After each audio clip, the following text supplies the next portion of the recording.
दोस्तों, कैसे हैं? सब बढ़िया है ना? हाँ, हम लोग अभी जैसा लास्ट क्लासेस में हम लोग जो डिस्कस कर रहे थे कंटिन्यूएशन चार्ट पैटर्न, तो उसी को हम लोग आज भी आगे बढ़ाएंगे। और एक बार देख लीजिएगा डिस्क्लेमर। और इसमें जो बाकी है वो है फ्लैग पैटर्न और आपका कफ एंड हैंडल पैटर्न। ये हम लोग फ्लैग पैटर्न को शुरू करते हैं कि फ्लैग पैटर्न होता क्या है। बेसिकली झंडा के तौर पे होता है, एक पोल रहता है। पोल मतलब सोचिए कि या तो ऊपर के साइड या नीचे के साइड में है। और मोस्टली ये बुलिस ट्रेंड में ही काम करता है। बुलिस फ्लैग पैटर्न जिसको बोलते हैं, ये अपर साइड में ही काम करता है। वो कोई एक राइज दिया, राइज करने के बाद जो एक कंसोलिडेशन होता है, उस कंसोलिडेशन को ही फ्लैग के तौर पे बनाता है।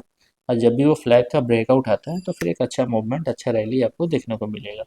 आइए इन डिटेल में हम लोग डिस्कस करते हैं फ्लैग को। A flag pattern has a flag pole and a flag. The flag pole is a sharp thrust in the direction of the train.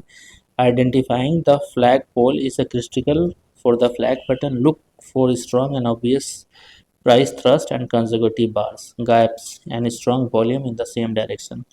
For a bullish flag pattern, we need an up thrust as the flag pole. The flag is made of two parallel lines that slope downwards. The bearish flag pattern has a downward thrust as the flag pole. The two lines making up the flag are also parallel but slope upwards. Related chart pattern is the peanut pattern, which is essentially a flag pole with a triangle pattern as the flag. ये देखिए bullish flag, और नीचे में उसके बगल में देखिए bearish flag, flag पोल।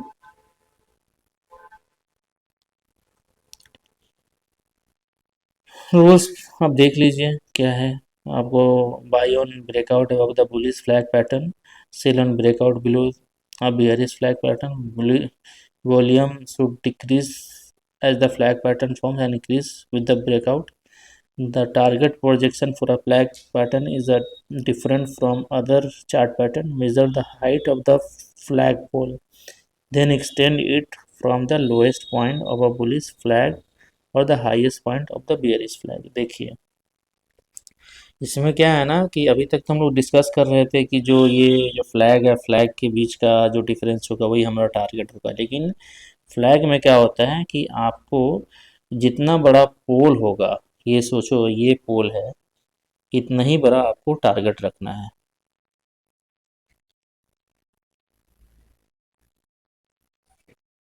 समझ गए ना दोस्तों?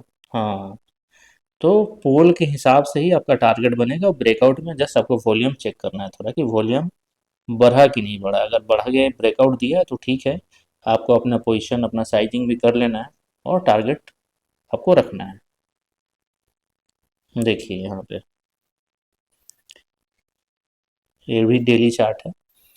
आपका जो पोल का जो डिस्टेंस है वही यहाँ पे देखिए ब्रेकआउट पे आपको लगा के रखना है कि हाँ देखिए क्या आ रहा है। डिक्रीज जब फ्लैग फॉर्म हो रहा है तो वॉल्यूम डिक्रीज हो रहा था, लेकिन जैसे ही ब्रेकआउट दिया आपका वॉल्यूम में स्पाइक आया, बढ़ा। प्रोजेक्टेड टारगेट ये है। ये देखिए एक बियरिश है, सेम सेम आपको उतना ही टारगेट रखना पड़ेगा। नेक्स्ट हम लोग कप एंड हैंडल पैटर्न को डिस्कस करने जा रहे हैं।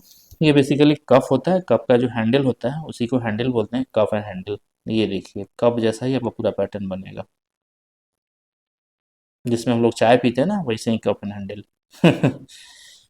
The cuff and handle chart pattern is a bullish pattern. Its bearish counterpart is in the inverted cuff and handle pattern. देखिए ये कप कैसा लुक करता है। Rounding bottom, the handle which follows the cup looks like a typical retracement. Example wedge flag की तरफ retracement आएगा जो उसका हैंडल फॉर्म होगा। अब ये देखिए ये कप एंड हैंडल बुलिस, और ग्रीक जो ब्लैक वाला inverted cup. Inverted cup and handle मतलब क्या हुआ कि ऊपर से कप बन के नीचे की तरफ में ब्रेक डाउन देने वाला है। ठीक है। उसका रूल्स लिखे हुए हैं, सबका रूल्स है, आपको नोट डाउन करके रखना है, ये ज़्यादा इंपॉर्टेंट है। मैं आपको नीचे का ये कुछ रूल्स पढ़ दे रहा हूँ. How do you trade a cup and handle pattern? The conservative entry for the cup and handle chart pattern is to buy on breakout of the high of the cup. The aggressive entry can take place once the handle pullback fails. For the inverted cup handle patterns, you can sell when the market breaks below the low of the cup or when the handle pullback breaks down. The volume pattern should resemble that the round top bottom for the both of the cup and the handle formation. For the target objective, measure the depth of the cuff and project it from its high. मतलब जो कफ का जो depth होगा वही आपका target रखना है. देख लीजिए, इस चार्ट में आपको क्लियर हो गया. जो डेप्थ है कफ का उतना ही आपको टारगेट रखना है. टाइम लगेगा. ब्रेकआउट पे देखिए वॉल्यूम बढ़ रहा है या नहीं बढ़ रहा. एग्रेसिव बाई, कंजर्वेटिव बाई, दोनों तरह के बाई है.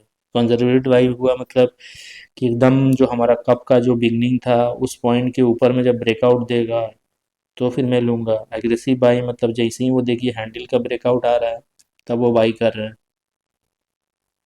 ठीक है दोस्तों, तो हमारा ये कंटिन्यूशन चार्ट पैटर्न भी कंप्लीट हो गया. और नेक्स्ट क्लास में हम लोग आगे नया टॉपिक लेकर डिस्कस करेंगे, नया टॉपिक सीखेंगे, नया चार्ट पैटर्न सीखेंगे. और ये वीडियोस आपको अच्छा लगा है तो लाइक शेयर सब्सक्राइब जरूर कीजिएगा. Thank you.